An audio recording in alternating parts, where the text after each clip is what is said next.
Hello everyone, welcome to आनस बस channel. आज हम लोग करेंगे advice to youth by Mark Twain. Okay, तो ये एडवाइस टू यूथ है क्या, या उसके बारे में थोड़ा समरी पहले देख लेते हैं। तो advice to youth was written in 1882, explores the fact that the youth are being sculpted and shaped to society standards। तो एडवाइस टू यूथ कब लिखा गया था? 1882 में लिखा गया था, और ये वो फैक्ट्स के बारे में बोलता है कि जिस तरह से आजकल के यूथ को सोसाइटी के अपना एक स्टैंडर्ड बना के उसको उस तरीके से उस भाव में ढाला जा रहा है। He feels that the uniqueness is being camouflaged and concealed by these standards and expectations. He takes this opportunity to evaluate society's standards and criticize authoritative figures that are thus shaping the young। तो इसमें author को feel होता है कि ये धीरे धीरे जो पढ़ाई लिखाई या बाकी कुछ है, मोरल स्टैंडिंग जो है, वो धीरे धीरे क्या कर रहा है, सब इंसान का अपना एक यूनिकनेस जो है उसको क्या कह रहे हैं, उसके ऊपर एक पर्दा डाल दे रहा है। ठीक है, और इसलिए वो जो ऑथोरिटी फिगर्स है, हाई पोजीशन में जो फिगर्स है, उन पे ये इल्ज़ाम लगाता है। ठीक है, in this advice his sarcasm is targeted towards this authorities। ठीक है, तो इन एडवाइस में जो इसने एडवाइस दी इसमें मैक्सिमम टाइम sarcasm है। ठीक है, यानी मजाक बना रहा है अथॉरिटीज का। The tone of the essay is satirical. Twain plays on the initial assumption of the reader that the piece would be another boring life lesson by twisting it using stare and humor. Through suggestion, innuendo, and paradox, he therefore makes a scathing comment on the standards set by a self-service society and give us considerable food for thoughts। ठीक है, तो उसने ये बनाया है वो normal जो एक ऐसे होता है ना कि honest is the best policy है, ऐसा कुछ वाले जो नॉर्मल स्पीचेस होते हैं उसको इसने थोड़ा सरकास्टिक बनाया, थोड़ा ह्यूमर लाया है इसमें, और हमें काफ़ी ज़्यादा सोचने के लिए टॉपिक्स दिया है इसमें कि क्या जो हम लोग कर रहे हैं वो सही है। चलो आगे यहाँ पे चैप्टर स्टार्ट करते हैं। Being told I would be expected to talk here, I inquired what sort of talk I ought to make. They said it should be something suitable to youth, something dedicated, instructive, or something in the nature of good advice। तो मैं को बुलाया गया था एक जगह speech देने के लिए। मैंने जब उससे पूछा तो उस आदमी ने जवाब दिया, यहाँ पे ऑथर ने बोल रहे हैं। ओके, तो ऑथर ने जवाब दिया कि मेरे को बोला गया कि कुछ एडवाइस जैसा सूटेबल फॉर यूथ। ठीक है, इंस्ट्रक्ट करना या उनके लिए कोई गुड नेचर एडवाइस। ठीक है, very well, I have a few things in my mind which I have often longed to say for the instruction of the young. Author बोलता है कि हाँ ठीक है, वैसे मेरे मन में बहुत टाइम से कुछ था जो मैं यूथ के लिए बोलना चाह रहा था। ठीक है, या यूथ को ये एडवाइस देना चाहता। For it is one's tender early years that such things will best take root and be most enduring and most valuable। तो ये बोले बहुत ही टेंडर एज है, बहुत ही नाजुक एज है। इस समय जो एडवाइस होगा वो अगर रूट ले ले तो आगे जाके काफ़ी हद तक इसमें हेल्प कर सकता है, कोई भी एडवाइस ले ले यूथ अभी। First, then, I will say to you, my young friends, and I say it, beseech urgingly। ठीक है, अब यहाँ से उसका स्पीच स्टार्ट हो गया कि फर्स्ट पहले मैं तुम मतलब मेरे यंग दोस्तों, ठीक है, मैं तुमसे प्रार्थना करता हूँ, ठीक है, तुमसे विनती करता हूँ। आगे, always obey your parents when they are present। This is the best policy in the long run because if you don't, they will make you। Okay, तो अपने पेरेंट्स की बातें मानो। ठीक है, ये बेस्ट पॉलिसी है। क्यों? क्योंकि अगर नहीं मानोगे तो मनवा देंगे मार मार के। ये बात सही है।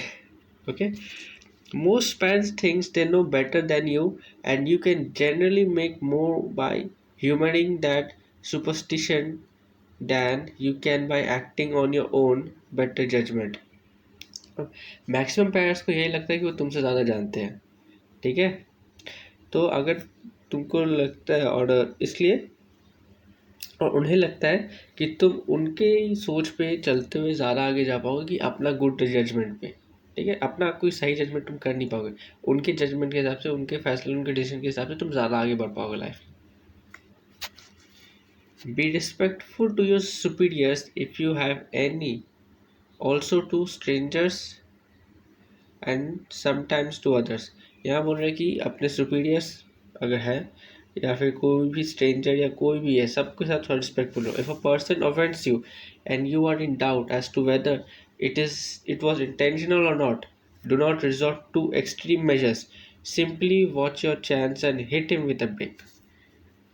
तो यहाँ बोल रहा है कि कोई सामने से तुम्हें ऑफेंड कर रहा है या तुम्हारी बदनामी कर रहा है या तुम्हारे बारे में गलत बोल रहा है और तुम्हें समझ नहीं आ रही कि भाई ये जानबूझ के कर रहा है या फिर अनइंटेंशनली, मतलब बिना जाने ही, ठीक है, कि मेरे को हार्म करने के लिए कर रहा है कि नहीं ऐसे ही कर रहा है, तो कुछ नहीं, रुको, बैठो, जैसे ही मौका मिले ईंटे से उसका मुंह फोड़ दो, ठीक है, दैट विल बी सफिशिएंट, ठीक है, वो बहुत काम हो जाएगा। If you shall find that he had not intended any offence, come out frankly and confess yourself in the wrong when you struck him.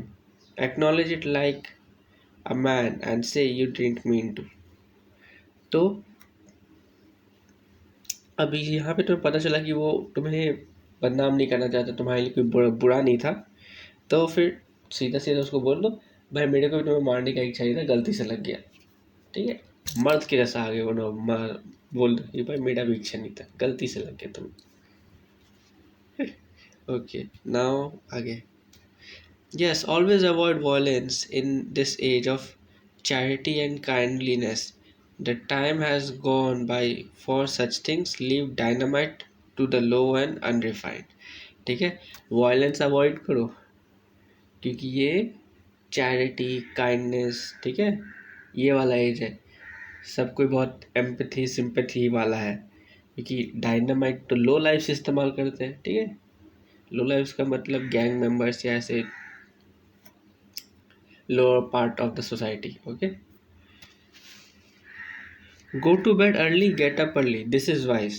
Some authorities say get up with the sun, some say get up with one thing, others with another. तो सुबह सुबह उठना ये भी एक बहुत ही बड़ी advice है, ठीक है। अब कुछ अथॉरिटीज़ कहते हैं सूरज के साथ उठो, कोई कहते हैं सूरज से पहले उठो, कोई बोलते इसके साथ उठो, कोई बोले उसके साथ उठो, ठीक है। But a lark is really the best thing to get up with, ठीक है, बट लार्क, लार्क एक बर्ड है, ठीक है, अब उसके साथ उठना बेस्ट थिंग है ऑथर के हिसाब से। It gives you a splendid reputation with everybody to know that you get up with the lark, ठीक है, इसकी वजह से तुम्हें एक बहुत ही अच्छा रेपुटेशन मिल जाएगा, तुम लार्क के साथ उठते हो। And if you get the right kind of lark, अगर तुम्हें सही तरीके का लार्क मिल गया ना, and work at him right, you can easily train to get up at 9:30 even every time, it's no trick at all। तो बोलते अगर उसको तुम ट्रेन कर लिया ठीक से ना, तो तुम और वो दोनों एक साथ क्या बोलते हैं 9:30 के बाद ही उठोगे।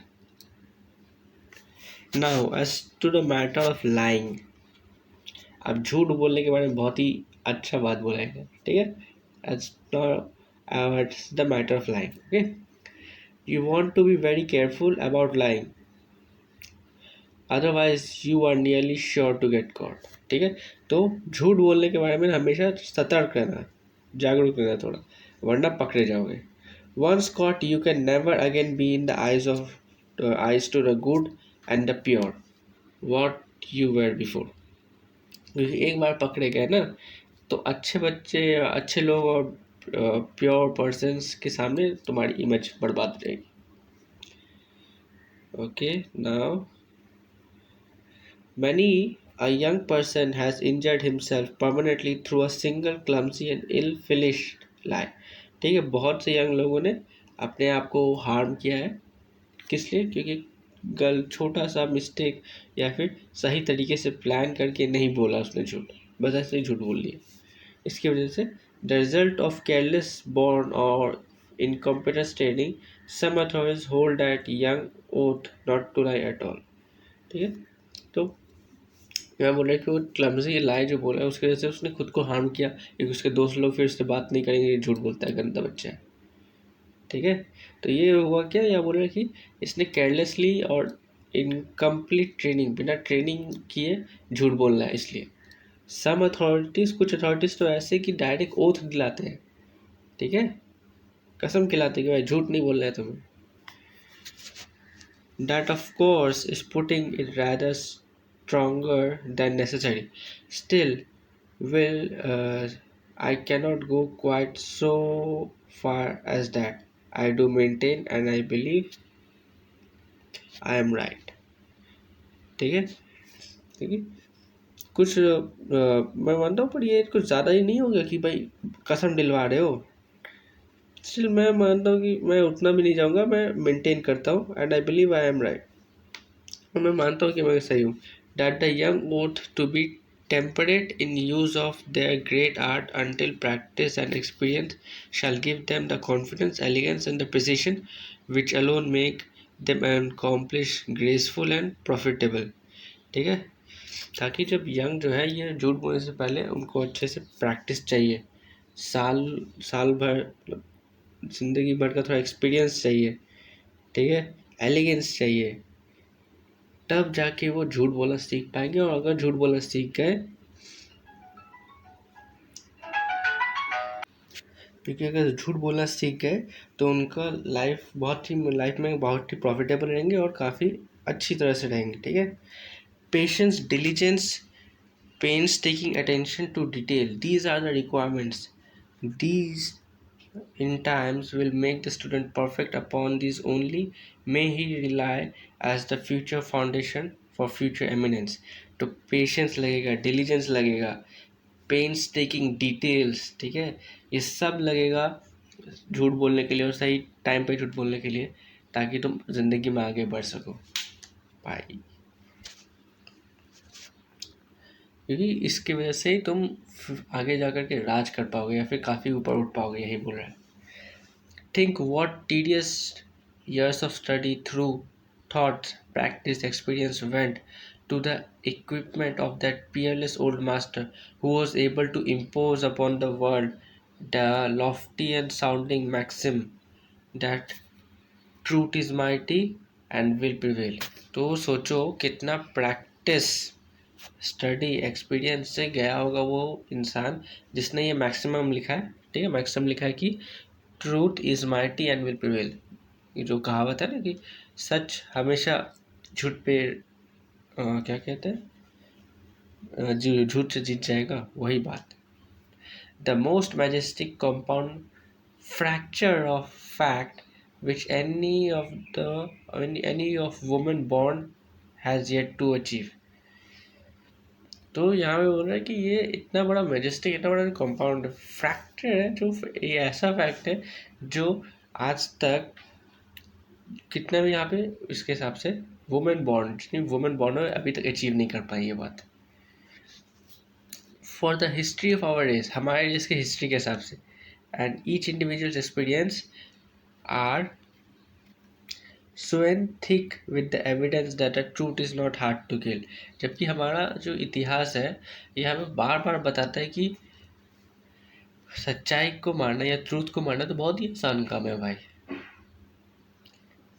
And that a lie well told is immortal, और झूठ जो अच्छे से बोला जाए, बार बार बोला जाए, वही सच है। There is in Boston a momentum of monument of the man who discovered anesthesia. Many people are aware in these latter days that the man didn't discover it at all, but stole the discovery from another man. Is this truth mighty and will it prevail?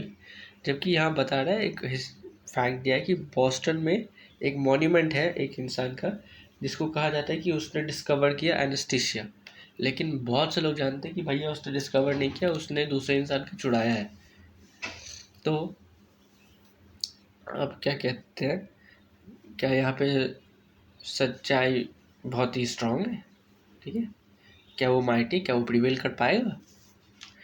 Know my hearers, the monument is made up of study materials. तो बोले नहीं भाई, नहीं कर पाएगा।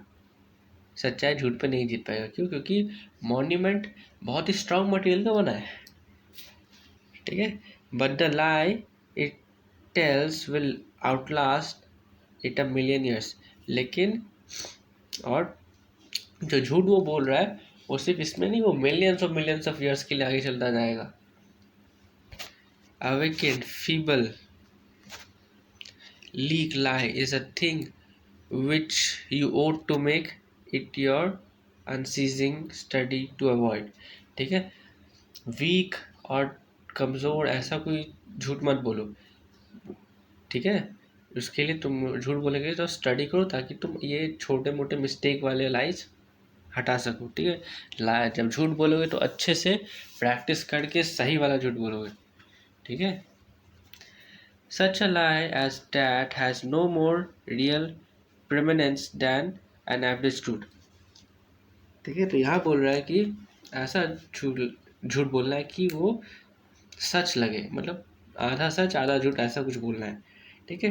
When you might as well tell the truth at once can and be done with it। ठीक है, मतलब अगर ऐसा हुआ कि तुम झूठ सही से नहीं बोल पाओगे तो उससे बढ़िया है भैया सच ही बोल दो। अगर झूठ बोलना है तो अच्छे से प्लानिंग करके क्वालिटी वाला झूठ बोलना है। A feeble, stupid, preposterous lie will not live 2 years except be a slander upon somebody। ठीक है, एक कमज़ोर झूठ मैक्सिमम 2 साल तक तुम्हारे साथ रह सकता है, क्योंकि वो झूठ उसकी उससे ज़्यादा ज़िंदगी है नहीं, वो उसके बाद तुम्हारे लिए वो तुम किसी पे स्लैंडर कर रहे हो ऐसा हो जाएगा। It is indestructible then of course but is no merit of yours। ठीक है, final word, begin your practice of this gracious and beautiful art early, begin now, if I had begun earlier I could have learned how। ठीक है, यह बोल रहा है कि अगर वो झूठ बहुत ही स्ट्रांग है, इंडस्ट्री नहीं जिसको कोई तोड़ सकता, तब तो बहुत बढ़िया बात है। तो अभी आप लोग भी इस चीज़ पे प्रैक्टिस करना स्टार्ट कर दो, झूठ बोलने पे, कि कितना कैसे करना है। अगर सीख ले होते तो मैंने भी अगर इसका प्रैक्टिस किया होता तो मुझे पता होता कि कैसे करना है इसको, प्रैक्टिस और लर्न। ओके, तो आप लोग इसका प्रैक्टिस करो, ये एडवाइस है उसका। Never handle firearm carelessly। The sorrow and suffering that have been caused through the innocent but headless handling of firearms are the young only 4 days ago। अच्छा, ठीक है, तो फायर को कभी भी ऐसे ही खेल खेल में या फिर ऐसे ही उठा मत लेना केयरलेसली, ठीक है, क्योंकि बहुत ज़्यादा दुख दिया है फायर आर्म्स ने हमारे ज़िंदगी में, या पास से लेके अभी तक जब से आया है भाई चीज़ घटिया चीज़, ठीक है। उसके बाद अपना एक्सपीरियंस बता रहा है।